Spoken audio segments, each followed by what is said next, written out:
After almost 60 years of strong bipartisan support, Congress has cut all federal funding for public media, stripping away a critical pillar of support for local stations like ours. At Vermont Public, we'll lose at least $2 million this year. If all our sustaining members increase their gift by $7 per month, we'll close that gap for good. Increase your gift today and help close the gap at vermontpublic.org/update.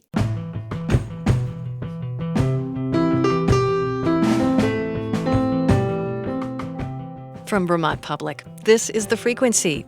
I'm Mary Engish, filling in for Mitch Wortley. It's Wednesday, August 27th, and here are today's headlines. The sticker price of insurance plans available on Vermont Health Connect will go up next year, but by less than expected.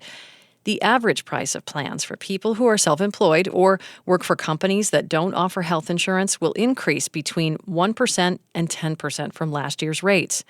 Plans available to businesses with fewer than 100 employees will go up by less than 5%. Owen Foster chairs the Green Mountain Care Board. He says these rates apply to about one-third of people who have commercial insurance in Vermont. Our commercial premiums are still really quite too high. We're still the highest in the country, even after a lower increase this year. The average price of plans on the state marketplace for one person is $1,200 a year. Federal tax credits put in place during the pandemic that lowered monthly premiums for more enrollees are set to expire at the end of the year. Burlington City Council overwhelmingly passed a resolution that aims to make its downtown park safer.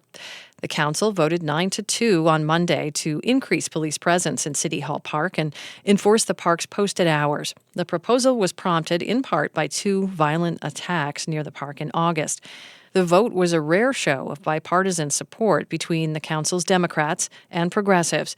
The split council has previously struggled to agree how to tackle the city's challenges with public safety and homelessness. City Council President Ben Travers sponsored the resolution. With recent acts of violence, open drug trafficking and substance use, and other serious criminal activity, our community expects the City Council to be more vocal and clear-eyed in our intention to save the City Hall Park we invested in as a safer, more accessible central square. The council also unanimously ratified a new contract with the police union. It gives officers a 15% raise over 3 years. Tense union contract negotiations are keeping some school bus drivers and monitors in southern Vermont from returning to work as classes resume today. The workers serve Windham Southeast Supervisory Union schools. Their union, Vermont Teamsters, says the private bus company that employs them, Travel Cuz, has locked them out of their Brattleboro offices since Wednesday. Union President Curtis Clough argues the company is pressuring workers to give up their demands for better pay and health care benefits. We are out here because the company can't tolerate the fact that we want fair wages. The union has filed an unfair labor practice charge against Travel Cuz with the National Labor Relations Board for the lockout. And Clough says workers plan to picket near several schools today. Travel Cuz hasn't responded to a request for a comment yet, but in a statement shared with VT Digger, the company says the union's request would drive up costs by 40%. It says the lockout won't affect student transportation routes. And the Labor Day holiday weekend is traditionally one last opportunity for people to get away during the summer. Mark Shieldrop is a spokesperson with the Auto Club AAA Northeast. He says things will be busy this coming weekend, but not like around Memorial Day or Independence Day. The trends have changed a little bit. A lot of that has to do with kids going back to school just a little bit sooner. So it's not quite the end of summer last hurrah for folks as it may have been some time ago. Those venturing out by car will see gas prices about 30 cents a gallon less than this time a year ago, and Shieldrop says it's also a bit less expensive to travel overall. The cheaper gas prices coincide with a little bit of a decrease in domestic flights, which are down about 6% year over year, and hotel rates are down about 10% year over year. Shieldrop says one popular destination is college campuses as parents drop off their children for the start of a new school year. Coming up, the public gets to weigh in on the future of 3 major hydroelectric dams on the Connecticut River. Vermont Public's Abigail Giles tells us more. That's after this. 3 major hydroelectric dams on the Connecticut River are being relicensed. This week marks a critical turning point for the public to weigh in on how the dams will operate for the next 40 years. Here to talk with us about it is Vermont Public Climate and Environment reporter Abigail Giles. Hi, Abigail. Hey, Mary. Abigail, can you tell us which dams we're talking about here, and then what sorts of changes are on the table? Yeah, we're talking about the Vernon, Bellows Falls, and Wilder dams. They're owned by Great River Hydro, a subsidiary of Hydro-Quebec. Under this new proposed license, the company has agreed to operate the dams as run-of-river facilities, where basically water just flows freely through the turbines according to the natural flow of the river, except for some select times during the year. Right now, Great River pools water above the dams and releases it when demand for electricity is high. Usually that's twice a day, in the morning and in the evening.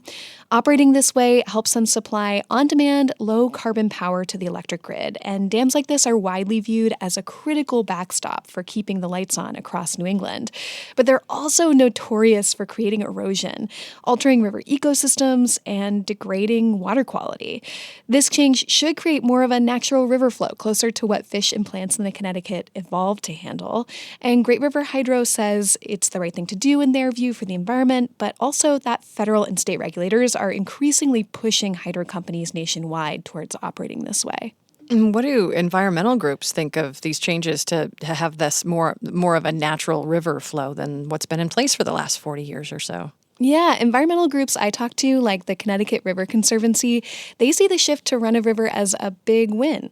But they are pushing federal and state regulators to make Great River Hydro go further. They want to see more environmental review of things like what this new flow regime will do to sediment that's built up in the river. They also want the fish ladders at these dams to be improved and to be improved fast. And they want more public access to the river for recreation and more public input about where that should happen. Okay, 2 questions just spurred up in my mind from that. Talk more about the fish ladder, and then wasn't there a fish that was discovered last year, some kind of sturgeon that scientists discovered in the Connecticut? Yes. So scientists last year discovered evidence that short-nosed sturgeon, which is a federally endangered species that migrates from the Atlantic, is living between the Bellows Falls and Vernon dams. Long story short, these fish can't climb fish ladders. You'd asked what those are. They're basically these sort of what they sound like, a ladder. Fish kind of mechanically move themselves up and over the dam. Scientists I talk to say that there are some alternatives that can work for sturgeon, something called a fish lift or a fish elevator. It's the sort of solution that environmental groups in Vermont would like to see federal regulators require the dam operators consider. Right now, again, the dam operators have agreed to some fish ladder upgrades, but sturgeon aren't part of that picture. Okay, environmental groups weighed in. How about some other stakeholders, and what are they saying? Yeah, I also talked to farmers along the Connecticut. They've complained for a long time that the hydro dams are creating erosion that's eating up their land. They want regulators to require Great River study this up and down the river, and they think farmers should get paid if their fields are actually getting washed away. And this is a long process. Relicensing been going on here for 12 years. Talk more about how people can weigh in, and is there a deadline that they need to do so by? Yes, it's a long process, but this week is a key one. August 28th is the deadline to comment on what's called the Draft Environmental Impact Statement. This document really governs what sorts of environmental protections Great River Hydro will have to take on over the next several decades of operating these dams. The state of Vermont gets to weigh in, but ultimately, regulators at the Federal Energy Regulatory Commission get to make the final call about the terms of the license. That's Vermont Public's climate and environment reporter Abigail Giles. Abigail, thanks so much. Thanks, Mary.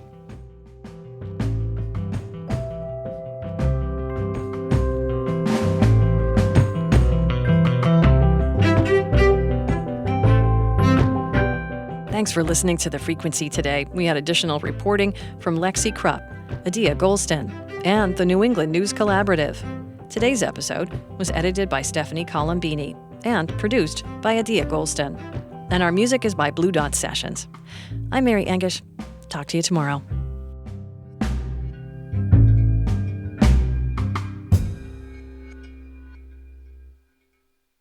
These days, there's so much news, it can be hard to keep up with what it all means for you, your family, and your community. The Consider This podcast from NPR features our award-winning journalism. 6 days a week, we bring you a deep dive on a news story and provide the context and analysis that helps you make sense of the news. We get behind the headlines. We get to the truth. Listen to the Consider This podcast from NPR.